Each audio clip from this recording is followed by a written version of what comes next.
My guest today is Lisa Bloom, founder of storycoach, and she works with organizations developing transformational story leaders, creative yet resilient cultures, and leading powerful change processes with the power of storytelling. She works with entrepreneurs and business owners that are overwhelmed and stressed to help them find confidence, attract ideal clients, and make more money by finding their success story. And she trains coaches to use storytelling as a powerful approach to impact their clients and grow their business. She's a professional storyteller, accredited coach, author, mentor, and leadership expert. And her groundbreaking techniques have enabled her to grow her business and take to the stage where she speaks internationally about this amazing approach to business, leadership, and coaching. She's the author of the bestseller Cinderella and the Coach, The Power of Storytelling for Coaching Success, and the creator of the Business Story Mastery and Certified Story Coach programs.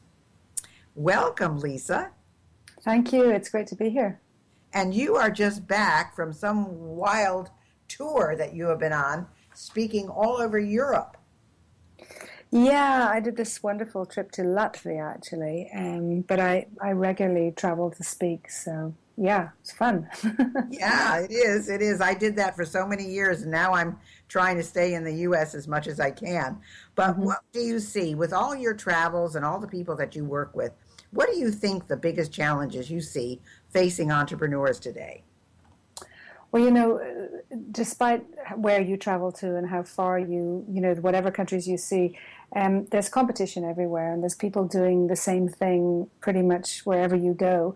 And even if you're in a particular market where you feel like there isn't an awful lot of competition right now, just wait a while and there will be. So one of the biggest challenges is to actually differentiate. Why should people hire you? Why should they buy your products or services? What makes you different?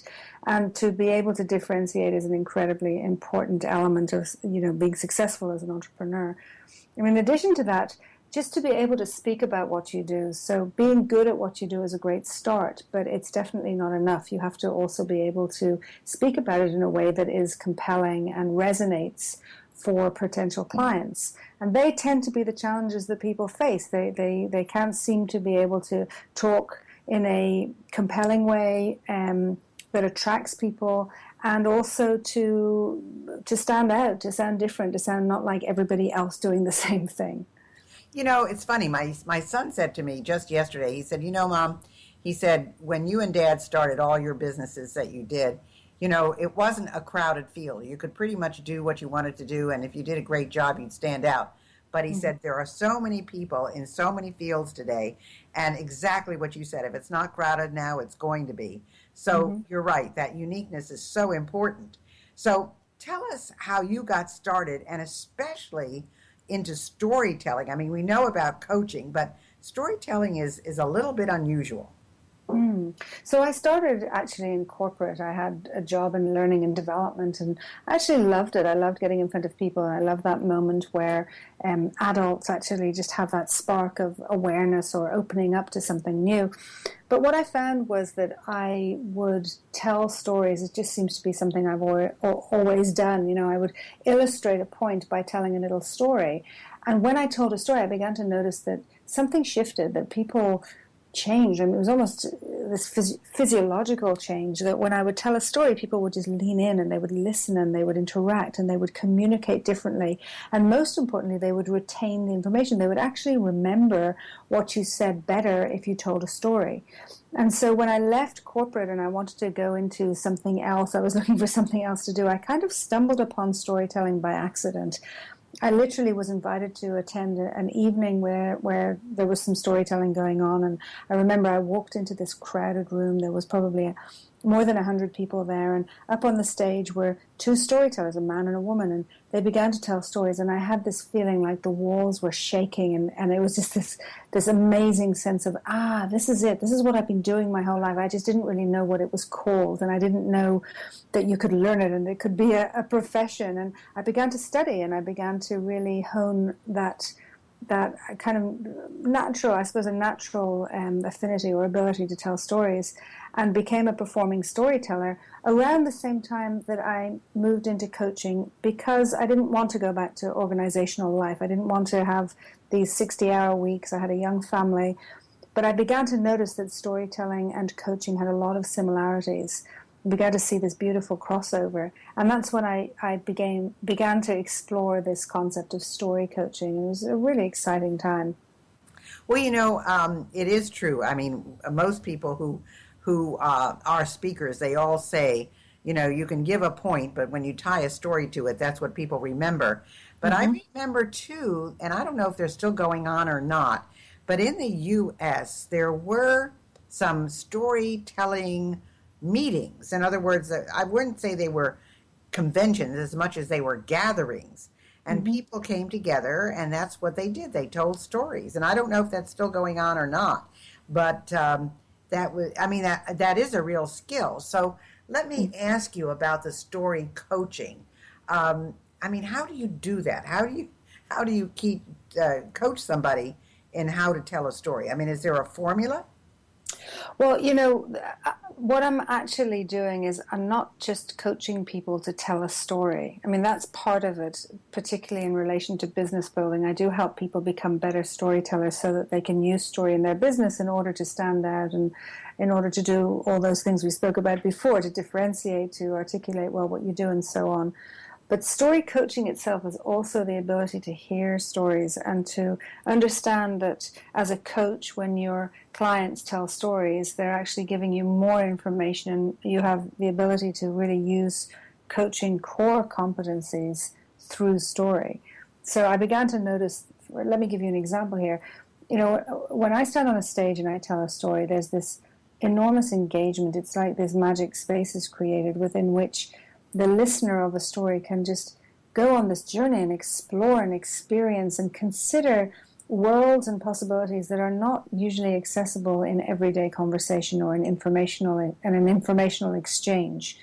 Similarly, in a coaching session, if you are creating that very safe and very almost magical environment, then your client gets to see all these possibilities that he or she wouldn't have considered normally. So I could see this enormous similarity between the whole activity and interchange that happens when you tell stories and what happens in a great coaching session. So I began to explore, well, what would it look like to where everything you do has a story coach approach. And what I mean by that is that you're looking at everything from the perspective of story, and you're using coaching skills to help people really to help them draw out the beliefs and the truths and the goals within any given situation. It's incredibly powerful because people are so naturally drawn to tell stories and to hear stories, and it feels interesting and exciting and curious. So there's a lot less resistance when you use story as a way to really help people reach their goals and explore what's possible for them in their lives and in their business. Well, do you think that there are people who don't believe they have a story, which seems almost impossible to me because everybody has a story, but uh, do you find people that are resistant to this? Absolutely. I mean, there are many people who say to me, "Oh, I don't have a story," or "I don't know what my story is," or "I have so many stories." And the big one that people often say is, "Well, who on earth would want to hear my story? Like, why would anyone want to hear my story?" And I've yet to meet somebody who doesn't have an interesting story, but often people don't know how to tell it well, or they feel self-conscious, or they don't have the confidence to be able to really step out. And for entrepreneurs particularly, most entrepreneurs that I've met have this enormous desire to do this great work in the world, and they want to be heard, and they want to be noticed, and they want to have impact on others. And oftentimes they struggle with all that because they can do what they do, and yet they can't seem to have the impact or the reach that they desire. And that's where a powerful story is so important, because when you tell a story, your story is never going to be the same as anybody else's. And again, let me actually qualify what I mean by a story. I'm talking about authentic, real story. I'm not talking about, you make up something in order to impress a particular audience that that you think they want to hear. I'm talking about actually finding out what your story is and being able to tell it in a way that is just opening up and really sharing with a potential audience, because that authenticity can't be faked. And when you are that authentic and that open and the story is relevant to the potential audience, then it builds trust and it builds credibility. And that's when people think, yes, I can invest in this person. Well, I think that you're absolutely right. I mean, I can't even imagine. Well, I guess there are people who make up stories. I certainly have heard enough of them, so I guess there are.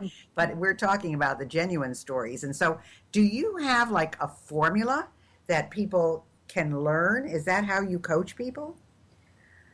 Well, it's not exactly a formula, but there are definitely steps. And the starting point, which is really, really important, and this creates a whole shift in the way people think about story, is to notice moments. And what I mean by that is, oftentimes when people say to me, or I actually say to them, so what's your story? Or can you tell me what your story is? They'll give me this list, usually a chronological list of all the things that happened in their lives from when they were born right till now. And the truth is, not only is that not story, it's not terribly interesting. What I'm interested in is, given what happens in your life, how do you show up? What happened in the moment? Because that's where interesting story lives, in a moment, a particular moment.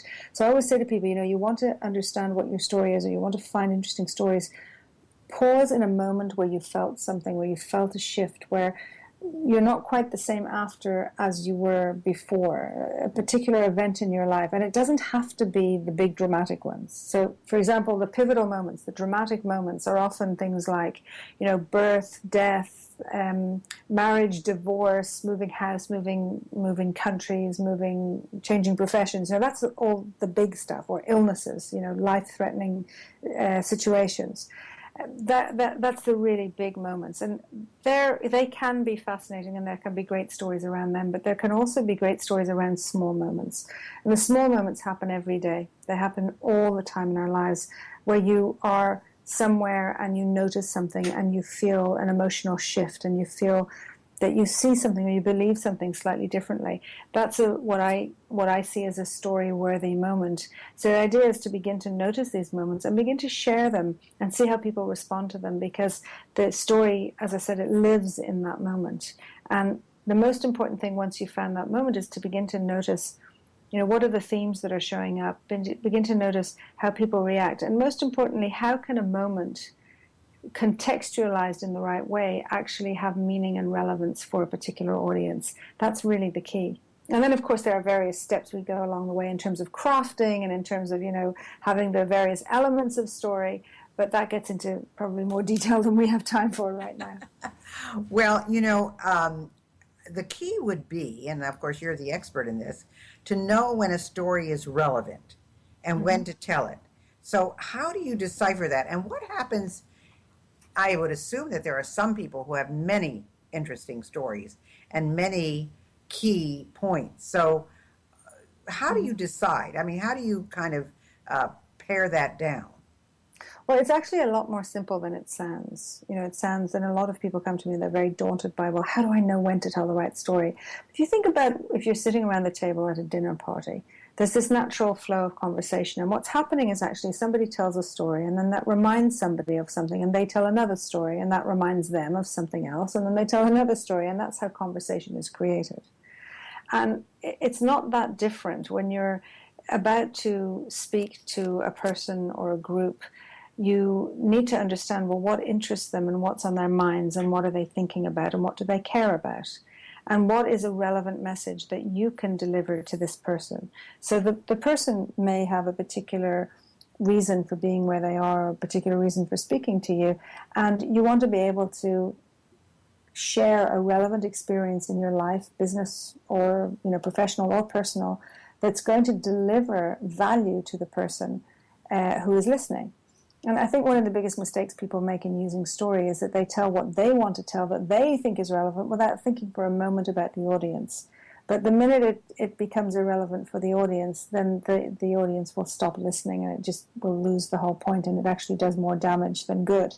So it's very important to start with your intention, and particularly what the audience needs or wants in that moment, and being able to match an experience in your life to that audience and to the relevant subject for the audience.